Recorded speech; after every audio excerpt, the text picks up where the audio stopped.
1,503원대를 이어가고 있는데요. 반도체 주가는 언제까지 올라가는 거예요? 막 이런 주린이 분들의 질문 정말 많은데 그래서 이분을 모셨습니다. HSL 파트너스 이형수 대표와 함께합니다. 안녕하세요. 네, 안녕하십니까? 별명 혹은 본인이 지은 별명이 IT의 신 아닙니까? 네, 제가 지은 건 아니고, 네. 네, 이제 팬들이 2020년 정도에 지어줬어요. 그때 이제 뭐 요즘처럼 제가 이야기하면 다 맞는 것 같으니까, 저 사람 신이다. 그래서 이제 채널을 IT의 신으로 만들었는데 이렇게 유명해질 줄 알았으면 그냥 IT의 달인 정도로 했을 텐데 그때는 이제 뭐 음악의 신 이런 거 있잖아요. 막 이렇게 좀 재밌게 약간 이런 걸로 했는데 이게 이제 처음 보시는 분들은 뭐가 저렇게 사람이 거만하냐, 네가 신이냐 이렇게 얘기를 겸손해야 됩니다. 그렇죠. 네. 근데 또 요즘에 보면 반도체 이야기 어디서든 빠지질 않아요. 네. 교회에서도 절에서도 주식 얘기하고 반도체 이야기를 한다고 하고. 특히 최근에는 이제 단일 종목 레버리지 ETF가 상장을 해서 뭐 이틀 연속 뭐 10조 원 안팎의 투자금이 몰린다고 합니다. 이런 열풍을 좀 어떻게 보세요? 이게 이제 보통 통상적으로 반도체 사이클이 이런 큰 테크 혁명 사이클이 이제 후반기로 접어들면 나타나는 현상입니다. 그러니까 이제 지금은 AI 혁명이잖아요. 그러니까 AI 혁명의 이제 투자 사이클. 이게 요건 산업의 시기하고 투자 시기가 좀 달라요. 좀 다르죠. 네네. 왜냐하면 훨씬 선행해서 시장은 반영을 해버리거든요. 돈이 더 빠르니까. 맞습니다. 그래서 이제 산업의 사이클로 보면 뭐 요즘에 이야기하는 바로 뭐 야구로 치면 뭐 2회 3회다 이렇게 이야기를 하지만 실제로 이제 투자의 시기로 보면 이게 이제 5회 뭐 이제 6회 이렇게 넘어가는 거거든요. 이제 그때 전형적으로 쏠림 현상이 일어나는데 그 쏠림을 만드는 이유는 결국 포모죠. 포모. 네. 나만 못 본 것 같다. 네. 그러니까 이제 조급한 거죠. 그게 또 이제 2배. 레버리지 ETF로 나타나는 거고. 맞습니다. 야구로 따지면 투자의 시장에서는 1, 2회, 9회 중에서. 근데 산업은 한 4, 5회. 아니요. 산업이 지금 보면 한 2, 3회. 네. 산업으로 보면 2, 3회. 산업이 2, 더 늦죠. 네. 왜냐하면 이제 인프라를 깔고 있고 실제로 AI가 상용화되려면 이게 한 10년이라는 시기열 안에서 만들어지는 건데 투자는 사실 5년 안에 다 끝나거든요. 투자 시장은. 그런데 이제 투자의 시기로 보면 이제 중반을 넘어간 거죠. 이제는 이제 후반부로 가는 겁니다. 그렇죠. 사실 우리가 반도체 산업계에서 일하시는 분들이라든지 뭐 엔지니어라면은 산업 쪽으로 봐야겠으나 또 대부분의 분들은 뭐 주식이라는 걸 통해서 반도체 산업에 또 투자를 하기 때문에 금융시장의 또 시계를 또 따로 봐야 한다라는 그런 취지인 거고. 또 최근에 이것도 참 의미 있는 기록이 쓰여졌어요. 우리가 삼성전자, 뭐 하이닉스 시가총액 많이 봅니다만 달러로 환산을 했을 때 삼전 닉스뿐만 아니라 세계 3등이라고 하는 이제 마이크론까지도 시가총액 1조 달러를 다 돌파했습니다. 사실은 중국 업체들 빼고 치킨 싸움, 치킨 경제, 치킨 게임을 통해서 살아남은 업체가 3개인데 그 3개가 다 1조 달러를 돌파했다는 거 사실 이것도 되게 의미가 있는 거죠. 맞습니다. 그만큼 메모리가 중요해진 거고요. 그러니까 사실 우리가 그 통상적으로 이제 반도체 시장이 이제 100이라고 하면 메모리가 엄청 초호황일 때도 한 메모리가 전체에서 차지하는 비중이 한 30% 정도. 그리고 이제 좀 안 좋을 때는 20%까지 줄거든요. 그러니까 원래 메모리 반도체는 큰 시장이 아니라고 했었죠. 그렇죠. 그래서 우리가 메모리, 비메모리 그러지만 사실 굉장히 반도체 전문가들 사이에서 비메모리란 말이 잘못됐다라고 많이 비판을 했었던 이유가 아니 메모리보다 2배 큰 시장이 비메모리인데 어떻게 저게 비메모리냐. 저게 이제 한국에만 있는 말이다. 라고 이야기를 했는데 지금은 사실 메모리하고 비메모리 이야기해도 될 것 같습니다. 왜냐하면 메모리가 전체 반도체 시장의 절반을 넘어요. 이제요? 네, 이제 금액 기준으로 올해 한 1조 달러를 넘어설 것 같은데요. 메모리 시장이 아마 적어도 5천억 달러, 6천억 달러 될 것 같습니다. 그러게요. 그러니까 해외에서도 사실은 삼성전자, 하이닉스를 많이 저평가했던 이유가 저기는 늘 그냥 오르락 내리락 사이클 타는 산업이고 이른바 시스템 반도체라고도 하는 다른 큰 반도체보다 작은 시장이고 근데 그게 완전히 이제 바뀌고 있는 거예요. 네, 맞습니다. 최근에 보니까 그 UBS를 비롯해서 투자은행들이 마이크론의 투자이견 목표 주가를 뭐 2배, 3배 이렇게 올리는 트렌드도 막 나타나더라고요. 그만큼 성장 여력이 있다는 거예요. 그렇죠. 일단은 이제 성장이 엄청나게 이제 많이 일어날 거다라고 보는 것도 중요한데 이제 성장의 질이 중요해졌다라는 거죠. 성장의 질. 네. 그러니까 이제 사이클 산업이 아니라 이제 어떻게 이제 계절성이 굉장히 강한 산업보다는 이제는 구조적으로 성장할 수 있는 산업이 됐다라고 보고 있는데 일단 이유는 두 가지로 봐야 될 것 같아요. 일단 수요 측면에서 보면 네. 이제 반도체를 사가는 메모리 반도체를 사가는 측면에서 보면 이 AI 혁명이라는 게 2022년 11월에 오픈 AI라는 스타트업이 챗 GPT라는 모델을 내놓으면서 시작된 거거든요. 네, 그렇죠. 그때부터 이제 우리가 빅테크라고 하는 회사들이 다 군비 경쟁을 펼치기 시작했죠. 자기네 데이터 센터에다가 엔비디아 GPU를 최대한 많이 갖다 놓으면 AI 성능이 선형적으로 좋아진다. 그게 이제 스케일의 법칙인데, 자 그걸 위해서 AI 군비 경쟁을 펼치는 거거든요. 그게 이제 결국 반도체 수요를 촉발시켰던 건데, 네. 그러니까 AI 혁명 이전까지만 해도 메모리의 최종 수요처. 그래서 제일 중요했던 거는 스마트폰, PC, 가전 같은 B2C 제품이었어요. 그랬죠. 네, 소비자 시장이었거든요. 그러니까 아무래도 경기의 영향을 타니까 글로벌 경기 영향을 직접적으로 받으니까 이게 올림픽 주기라고 해서 4년 정도로 보통 사이클을 이뤘어요. 흑자 적자. 맞습니다. 흑자 적자 이거 그래서 반복하는. 보통 2년에서 2년 6개월 정도가 상승 사이클. 예. 그리고 1년에서 1년 6개월 정도가 하락 사이클. 그게 이제 한 4년 정도로 주기를 보였는데 그 주기성이라는 게 결국 B2C였기 때문에 그렇거든요. 그리고 이제 그때 AI 혁명 이전까지만 해도 메모리 수요의 70%는 B2C, 한 30% 정도는 B2B, 그러니까 서버, 클라우드 이런 쪽이었거든요. 근데 지금은 역전이 됐어요. 거의 대부분이 서버용. 네, 70%가 이제 서버 쪽, 이제 30%가 스마트폰, PC 뭐 이런 내구 소비재입니다. 그러니까 지금은 어떻게 보면 경기의 영향보다는 이제 AI 군비 경쟁이라고 하는 인프라 사이클을 봐야 되는데 인프라라고 하는 산업의 특징이 뭐 산업이라고 해야 되는지 정확하게 이제 뭐 조금 애매하긴 하지만 네. 인프라라는 건 그런 거잖아요. 이제 기본적으로 경제를 그 조직을 가야 운영하기 위해서 기본적으로 해야 되는 건데 네. 아무리 경기가 안 좋다고 해도 도로에 구멍이 패이거나 전봇대가 쓰러졌는데 가만히 놔둘 수는 없잖아요. 그렇죠. 예, 그런 것들은 다 인프라니까 무조건 유지 보수를 해야 되거든요. 근데 지금 AI라고 하는 거는 미국이나 중국 같은 패권 국가들이 이걸 하나의 인프라로 접근하고 있어요. 그렇기 때문에 경기 영향을 아예 받지 않을 수는 없으나 과거보다는 굉장히 덜 받는다. 그래서 최종 수요처가 AI 인프라이기 때문에 메모리의 성격 자체도 이제는 굉장히 어떻게 보면 내구 소비재적인 성격보다는 굉장히 인프라적인 성격이 강해진 거죠. 그게 결국 멀티플 이제 밸류에이션을 높여줄 수 있는 이유가 되고 있는 거고, 그게 이제 최근에 뭐 메모리 회사에 대한 어떤 그 밸류에이션 가치를 높게 잡고 있는 이유 근거가 되고 있습니다. 주식 투자하시는 분들 아시겠습니다만 그 주가 수익 비율이라고 하는 PER 코스피가 뭐 8배에서 12배 왔다 갔다 할 때도 사실은 삼성전자, 하이닉스는 그보다도 훨씬 못 미쳤었고, 또 이제 사이클이 있는 산업이다 보니까 주가 수익 비율 PER로 그 주식을 밸류에이션 해서는 안 된다라는 비판도 정말 많이 받았고, 근데 이제 확실히 달라질 수 있다는 거예요. 그 외에 생각해 보면 다른 IT 기업들 뭐 꾸준하게 시스템 반도체로 가거나 아니면 인프라 관련 기업들은 멀티플이라고 하는 주가 수익 비율, 그러니까 증시의 밸류에이션 굉장히 높잖아요. 반도체보다는, 메모리 반도체보다는. 그럼 이제 달라질 수 있다는 거예요. 네, 맞습니다. 그래서 원래 메모리 반도체라는 거는 사이클 산업이기 때문에 PER 그러니까 그 주가 수익 비율로 밸류에이션을 하면 안 된다라고 이제 주장을 많이 했었죠. 그랬죠. 근데 이제 AI 혁명이 진행이 되면서 이제 반도체 전문가들 사이에서 일부의 이제 전문가들이 이제는 이 메모리라는 게 구조적인 성장 궤도에 올라왔다. 그래서 과거처럼 PBR 밸류에이션이 아니라 이제는 PER 밸류에이션, 성장 산업으로서 밸류에이션을 해야 된다. 자, 이제 그런 주장들을 하고 있는 상황이고요. 그러니까 거기에 막 반론을 들이댔던 사람들도 이제 머리 극적극적하면서 그런가 보네. 이제 사이클이 아니라 구조적 성장이네. 또 이렇게 동의하면서 넘어오고 있는 거고요. 맞습니다. 흐름이. 점점점 이제 이쪽으로 넘어오고 있죠. 또 그것도 좀 여쭤봐야 되는데, 사실 이게 사이클 산업이냐 아니냐를 이제 따지는 것도 하나의 또 문제입니다만, 또 하나는 지금 수요가 엄청나게 초과인데 거기에 맞춰서 또 공급이 언젠간 늘어날 것 아니냐라는 생각들. 또 조금씩 공장을 확장은 하고는 있습니다만 28년, 29년 되면 좀 어느 정도 이제 공급이 따라올 수 있다, 이런 이야기도 나오잖아요. 반도체 공급은 좀 어떻게 보세요? 공급이 늘어날 거예요. 그런데 당장은 안 되죠. 그러면 언제부터 늘어나냐? 내년 하반기 혹은 내후년, 그러니까 27년 하반기 혹은 28년 초나 돼야지 이제 공급이 늘어날 수 있어요.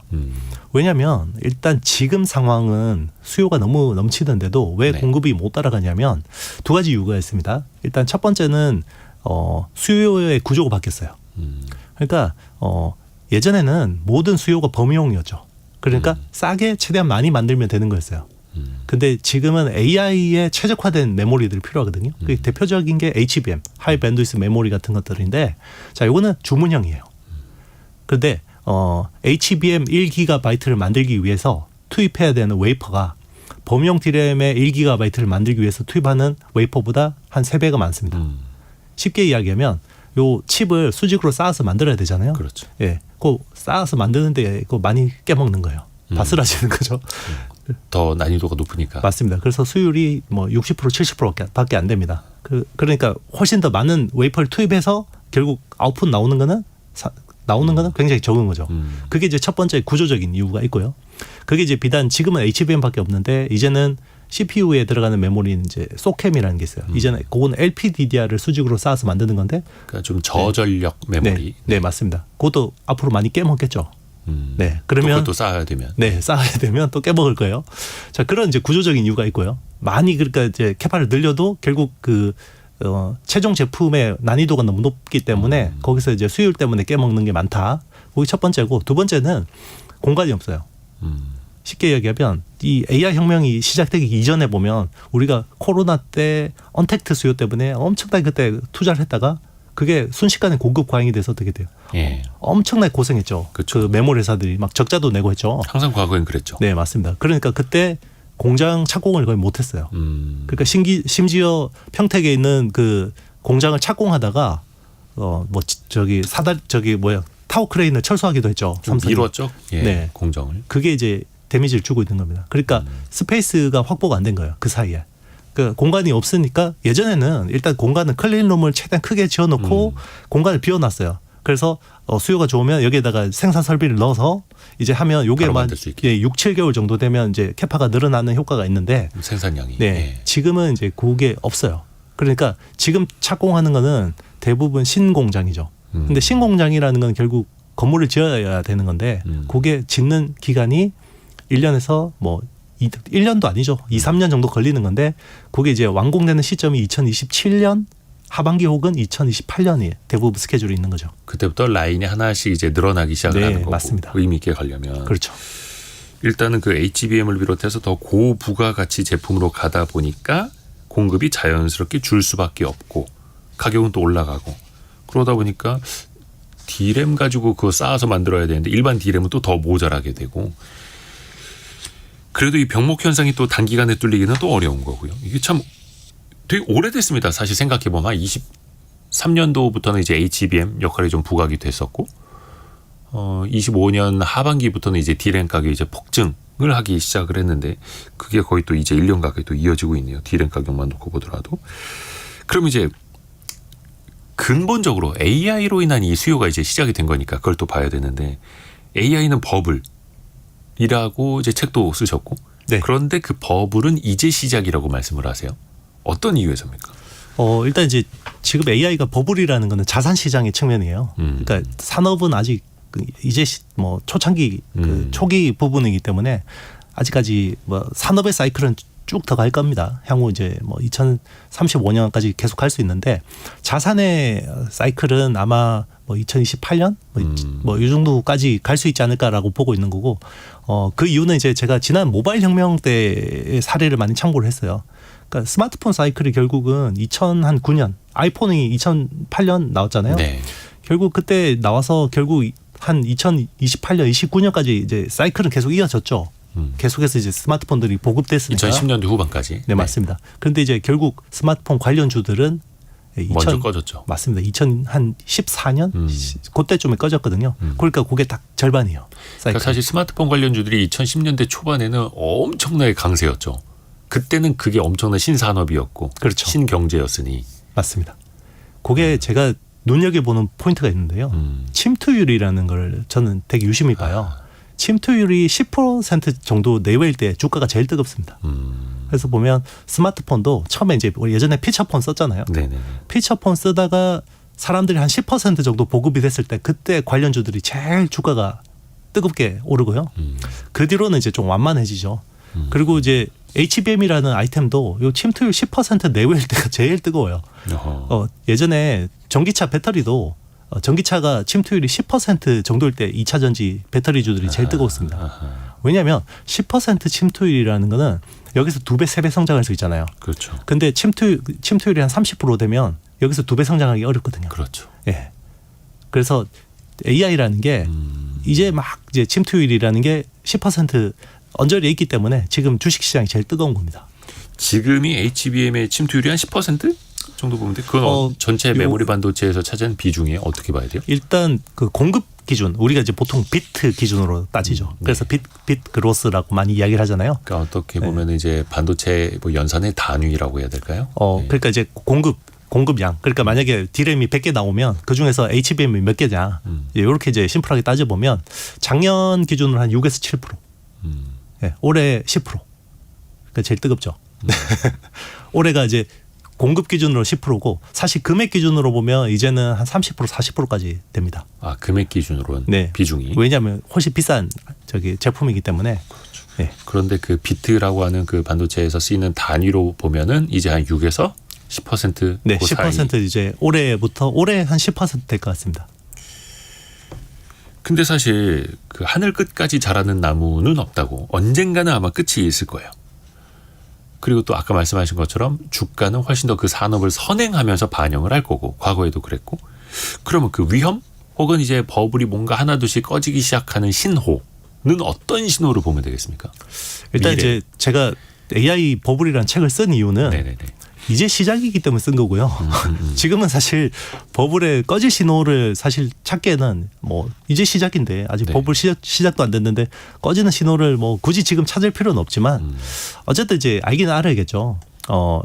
일단은 여러 가지 신호들이 있는데 쇼티지인 병목인 어떤 제품들 대표적인 게 메모리, 뭐 엔비디아 GPU 이런 것들이 이제 쇼티지들이 공급 부족이 해소되기 시작해요.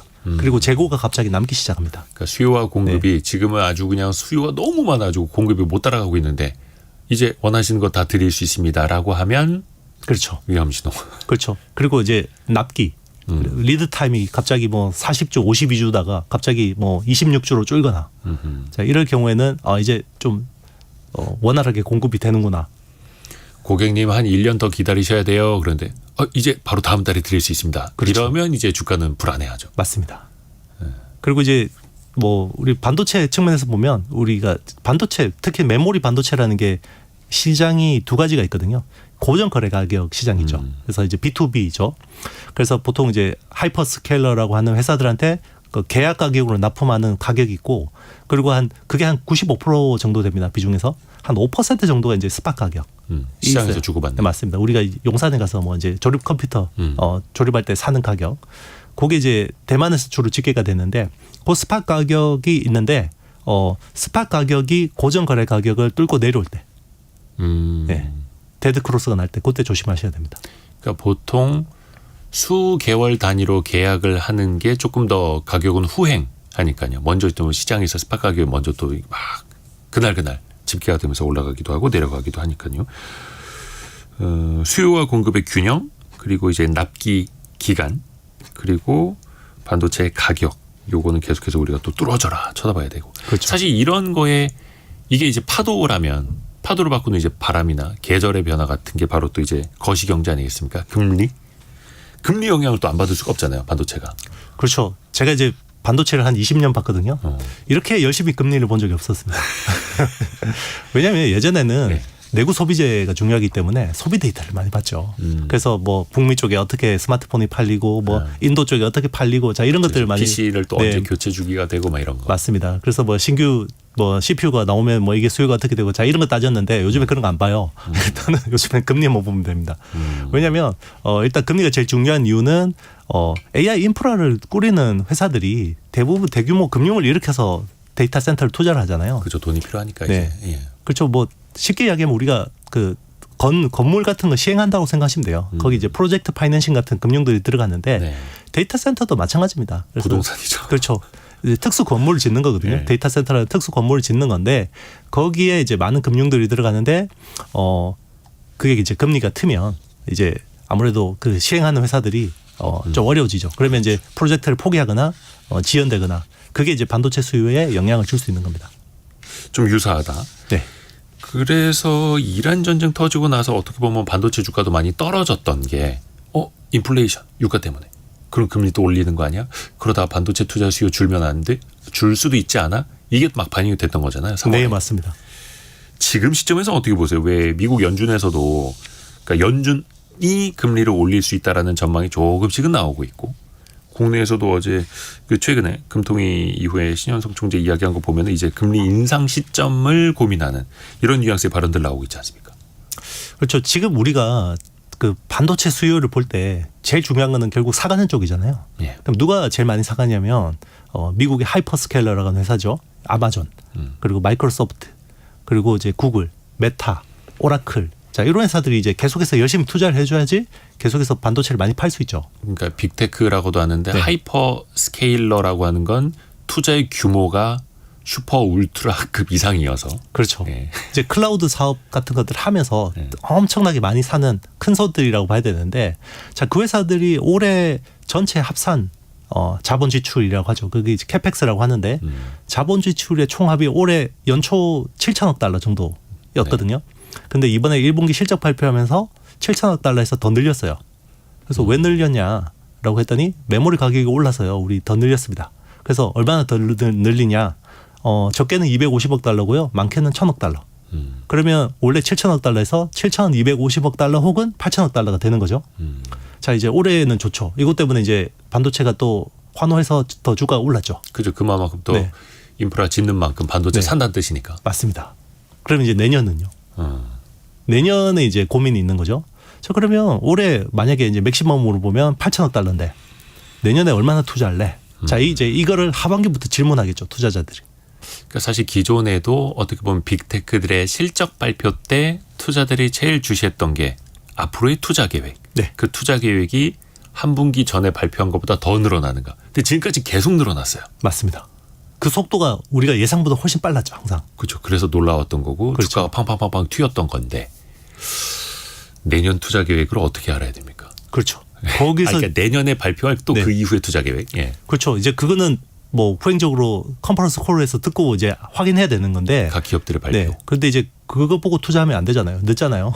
그러면 이제 우리가 먼저 어떻게 봐야 되지? 예측. 자, 그러면 그렇죠. 예측을 하려면 빅테크들이 투자할 수 있는 여력이 생겨야겠구나. 자, 그럼 첫 번째는 그거죠. 더 열심히 영업을 해서 돈을 더 많이 벌면 되죠.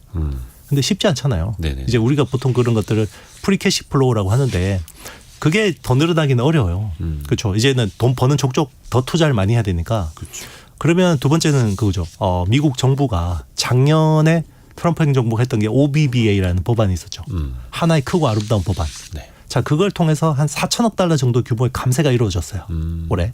그러니까 이제 빅테크들이 어떻게 돼요? 그 감세 덕분에 투자할 수 있는 투자를 여력이 더하죠. 더 생겨서 이제 더 공격적으로 투자를 할 수 있는 게 된 거죠. 그러면 이제 올해도 똑같은 거죠. 트럼프 행정부에서 자, AI 군비 경쟁을 더 독려하기 위해서 재정을 더 투입한다. 자, 거기 이제 첫 번째 기대감이 될 수 있는 부분이죠. 자, 그러면 이제 여기서 문제가 생깁니다. 재정을 더 투입하려면 채권을 발행해야 되죠. 네. 네. 채권을 발행해야 되는데 채권을 사가는 쪽에서 흥행이 안 되면 어떻게 되죠? 금리가 튀죠. 네.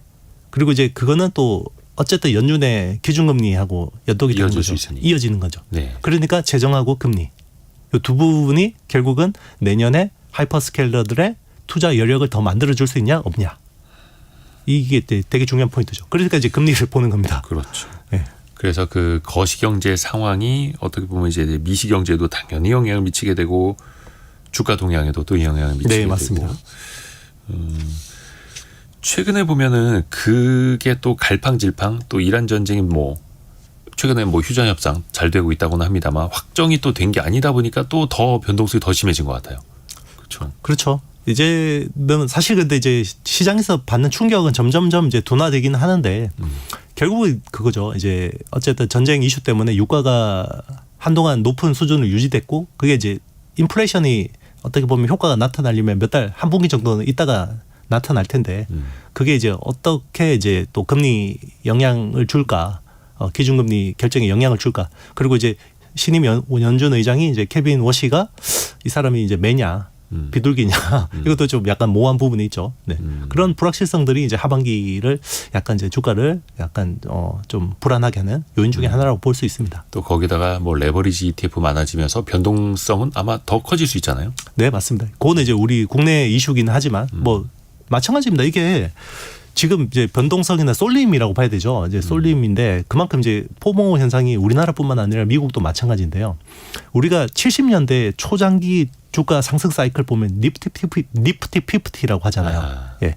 그때 거의 50개 핵심 종목들이 엄청난 랠리를 보였고 수급 쏠림 현상을 만들었거든요. 그러면 그때 뭐 코닥이나 뭐 저기 폴라로이드 이런 회사들이 뭐 PR 뭐 90배 받고 그랬어요. 자, 그 회사들이 50개 회사의 시총 합산이 그때 당시에 얼마나 됐냐면 45% 됐거든요. 그 절반. 네. 절반이죠. 근데 지금은 S&P 500의 상위 10개 기업의 시총 합산이 40%예요. 더 쏠려 있어요. 예, 그때보다 더 쏠립니다. 지금은 우리가 주식을 본 역사 이래로 가장 쏠림이 큰 시점입니다. 현재가. 그러게요. 조금 전에 0337님도 시장의 쏠림이 너무 심한 것 같습니다. 반도체 이익이 더 날 수 있다고 해서 쫓아서 그래도 추격 매수하는 거 너무 위험한 거 아닌가. 그러니까 많은 분들이 오늘도 이제 코스닥이 지금 몇 퍼센트 빠지죠? 3.8%까지 빠지고 있어요. 거의 또 천선 깨질 수도 있는데 저쪽에서 막 울상입니다. 수급은 다 어디 간 거야? 돈이 왜 다 반도체로만 코스피로만 대형주로만 몰려가는 거야라고 하지만 또 사실 그 쏠림의 역사가 증시이기도 하고요. 그럼요. 그러니까 쏠림이 극단적인 것도 마찬가지인데요. 그러면 우리가 가격이 아니라 가치를 보자고 하면 우리나라 지금 그 올해 벌어들이는 이익을 기준으로 보면 PER이라고 하죠. 주가 수익 배율이 거의 한 8배, 9배 정도밖에 안 돼요. 전체 시장이. 네, 싸죠. 우리나라가 통상 그래도 10배는 받았거든요. 그러면 싼 거예요. 그런데 네. 근데 삼성전자고 SK하이닉스 두 회사 딱 덜어내고 보면요. 15배입니다. 비싸죠. 그만큼 삼성전자 하이닉스 실적이 좋기 때문에 네, 착시가 굉장히 큰 겁니다. 그렇죠. 네. 이형수 대표와 함께 반도체 산업도 반도체 주가 이야기를 좀 하고 있고요. 현재까지 들어있는 뉴스도 한번 정리해드리고 이야기 이어갈게요. 라디오 정보센터 다녀옵니다. 성공예감 이대호입니다. 10시 37분 현재 함께하고 계시고요. HSL 파트너스 이형수 대표와 함께 반도체 이야기 계속 또 이어가겠습니다. 현재 코스피가 8,367, 한 2.2% 올라가는데 코스닥은 3.6% 급락하고 있고 올라가는 코스피 내에서도 전체 한 800여 개 종목 중에서 하락하는 게 770여 개, 상승은 130여 개밖에 안 됩니다. 참 쏠림이 심하긴 심합니다. 그런데 이게 또 엄밀한 또 시장의 평가이기도 하고요. 그러면 그 시장의 평가는 어떠한가? 특히 이제 반도체 이야기하고 있었으니까. 그저께였나요? 마이크론이 하루에 거의 20% 폭등한 날이 있습니다. 그래서 그 다음날 그럼 하이닉스랑 삼성전자 얼마나 오를까? 뭐 단자리 수더라고요. 물론 그것도 많이 오르는 거긴 합니다만. 그렇게 좀 시장의 평가가 좀 못 쫓아가는 거는 어떻게 보세요? 뭐 비즈니스 구조는 비슷하죠. 뭐 특히나 SK하이닉스하고 마이크론은 둘 다 퓨어한 메모리 회사고 네, 순수한 메모리 회사고 그럼에도 불구하고 마이크론은 미국에 상장돼 있잖아요. 예. 어쨌든 전 세계에서 제일 큰 자본시장에 상장돼 있는 기업이고 그리고 아무래도 주주에 대한 가치들 뭐 어떤 배당이라든지 뭐 어떤 자사주 매입이라든지 자 그동안에 어떤 그런 저력들이 있기 때문에 이제 그 좀 더 높은 밸류에이션을 받는 건 맞다라고 보고 있고요. 네. 이제 그거를 SK하이닉스도 점점점 따라갈 거라고 보고 있습니다. 그래서 뭐 일단 조만간 6월에 ADR 상장을 통해서 이제 미국 자본시장에 본격적으로 이제 나가는 거고요. 그러니까 네. 그 예탁 증서 방식으로 미국에 상장하는 게 이제 얼마 안 남았네요, 하이닉스. 네, 맞습니다. 그래서 이제 더 바뀌어야겠죠. 이제 배당도 더 많이 하고 네, 주주들에 대해서 그리고 이제 주주들하고 회사의 소통도 더 이제 좀 더 긴밀하게 해야 될 것 같고요. 삼성전자 같은 경우는 워낙 또 반도체 외에도 많은 사업 부문들을 가지고 있기 때문에 약간 뭐 동일선상에 비교하기가 좀 어려운 부분이 있죠. 또 오늘 삼성전자가 4% 오르고 하이닉스가 1.6% 올라서 시총 차이는 조금 더 벌어지긴 했습니다만 사실 시가총액이 거의 이제 100조 원대 초반 차이밖에 이제 안 나고 또 밸류에이션 그러니까 시장이 주는 그 멀티플 평가 지표가 하이닉스에 더 후해졌습니다. 하이닉스가 더 고평가를 받기 시작을 했어요. 이 현상은 좀 어떻게 보세요? 제가 한 1년 전에 네. 그 두 회사 시총이 역전될 수 있다 그랬다가 악플러들한테 아직도 시달리고 있는데 일단 삼성 주주분들이 되게 이제 마음이 속상하신 부분은 이해를 하지만 일단 산업을 보는 이제 일단 기술을 보는 사람 입장에서는 이런 새로운 이런 혁명이라고 할 만한 테크 혁명이 일어나면요 항상 승자와 후자가 갈립니다. 예, 패자가 갈리죠. 특히나 이제 예전에 스마트폰이 시작되면서 애플이라는 회사가 뜨면서 노키아하고 모토로라라는 회사가 완전히 이제 지게 된 거고요. 그게 이제 어떻게 보면 그 변곡점을 만들 때 뭔가 이제 승자가 되는 회사가 있는데 지금 메모리에서 제일 중요한 부분은 주문형 메모리예요. 그러니까 메모리라는 게 이제 범용 제품에서 점점 더 이제 주문형으로 가고 있는데 그러면 이게 저는 결국 메모리 산업 자체가 파운드리화 될 거라고 보고 있거든요. 그래서 이제 고객한테 맞춤으로 최적화된 솔루션을 제공하는 구조로 갈 거라고 보고 있는데 기성복이 아니라 맞춤 양복이에요. 맞습니다. 그러면 그걸 누가 제일 잘할 거냐. 그러면 이제 뭐 기존에 기성품 만들던 회사가 갑자기 다 맞춤형으로 바꿀 수 있냐. 이게 쉽지 않아요.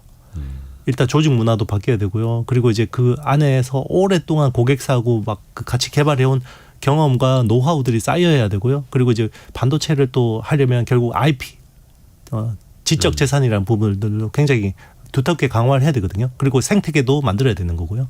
사실 SK 하이닉스는 사실 그동안 그런 노력들을 꽤 오랫동안 해왔습니다. 그러니까 우리가 보기에는 갑자기 운이 좋아서 엔비디아 HBM 잡았다라고 하지만 엔비디아가 그전에 별로 별 볼 일이 없는 회사일 때부터 같이 오랫동안 계속해서 개발해온 경험들이 쌓여서 이제 이게 터진 거고요. 그렇죠. 그 HBM 같이 개발하자라고 했을 때 삼성은 외면을 했었고, 그렇죠. 2010년대 중후반부터 하이닉스는 그 손잡고 같이 또 돈 안 되던 시절부터 했던 거니까. 맞습니다.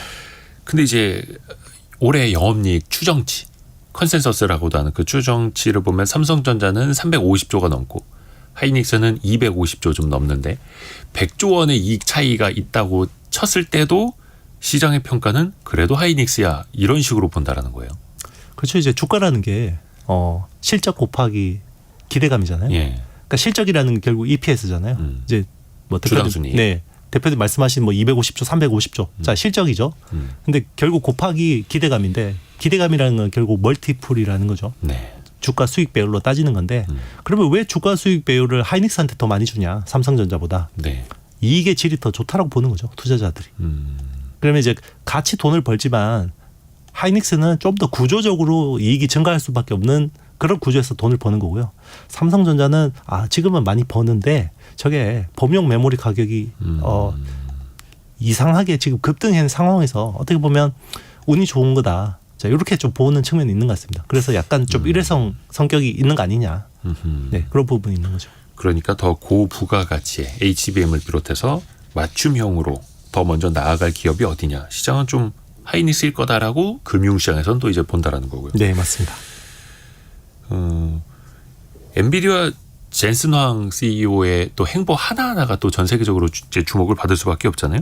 얼마 전에 그 타이완 방문해서 연간 207조 원씩의 투자 계획을 밝혔어요. 뭐 또 거대한 일을 벌이는 겁니까? 결국 지금 AI 그 인프라의 밸류 체인에서 어떻게 보면 제일 중요한 국가가 대만이죠. 왜냐하면 대만의 그 수많은 서버 회사들, 그리고 이제 거기 관련된 소재 부품 장비 회사들이 다 직결돼 있거든요. TSMC뿐만 아니라. 맞습니다. 네. 물론 이제 그 정점은 TSMC죠. TSMC가 결국은 최첨단 칩을 만드는 데 있어서 최고 좋은 선단 공정, 선단 공정을 가지고 있고 그리고 TSMC의 첨단 패키징이 없으면 결국 AI 반도체는 엔비디아 GPU든 뭐 AMD GPU든 아니면 이제 빅테크들의 자체 설계 칩이든 TSMC의 첨단 패키징 라인을 거치지 않으면 만들 수가 없거든요. 지금은 이제 그 병목을 어떻게 해결해 보려고 인텔이 최근에 이제 그쪽 시장을 열심히 공략하고 있고 이제 삼성도 파운드리에서 이제 첨단 패키징 쪽에서 그런 노력들을 하고 있지만 여전히 강력한 해자를 가지고 있는 거죠. 정작 엔비디아 주가는 좀 멈칫멈칫해요. 좀 조정을 좀 받고 있고 오히려 메모리 반도체 상승률에 비하면은 거의 이제 둔화되는 것 아닌가 염려도 나오고 어떻게 보세요? 엔비디아 자체는? 그렇죠. 최근에 상황을 보면 나쁘진 않아요. 그러니까 엔비디아도 주가가 딱 이제 어떻게 보면 어느 정도 탄력이 떨어지기 시작한 게 보면 증가율, 그로스 레이트가 꺾이기 시작한 부분 전부 시작하면서부터거든요. 성장률. 네, 성장률이 꺾이기 시작하면서부터 이제 그러니까 엔비디아가 그로스가 꺾인 적은 없어요. AI 혁명이 시작되고 나서. 그죠? 성장이 꺾인 적은 없어요. 근데 성장률이 꺾인 거죠. 왜냐하면 그거는 역기저 때문에.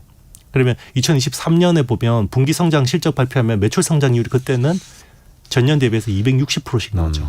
근데 이제 이게 100%대로 딱 떨어지기 시작하니까 주가가 그때부터 못 가기 시작했거든요. 그리고 한동안 70%대 성장률까지 막 기록하기 시작했고. 근데 그게 최근에 살짝 들어올리기 시작했는데 또 하나가 이제 주가가 못 갔던 부분은 이제 이익률. 그러니까 매출 총 이익률이 거의 뭐 70% 후반대까지 육박을 했다가 그게 70% 초반대까지 떨어졌었어요. 예.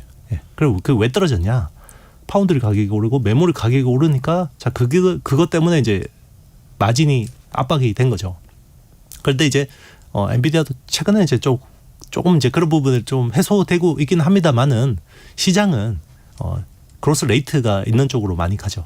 성장률이 있는 역시 쪽으로. 이제 주가는 성장세, 네. 성장률, 전년 동기 대비, 전분기 대비 얼마나 가파르게 성장할 수 있어 또 거기에 더 초점을 두는 게 또 시장의 속성이다 보니까요. 그렇죠.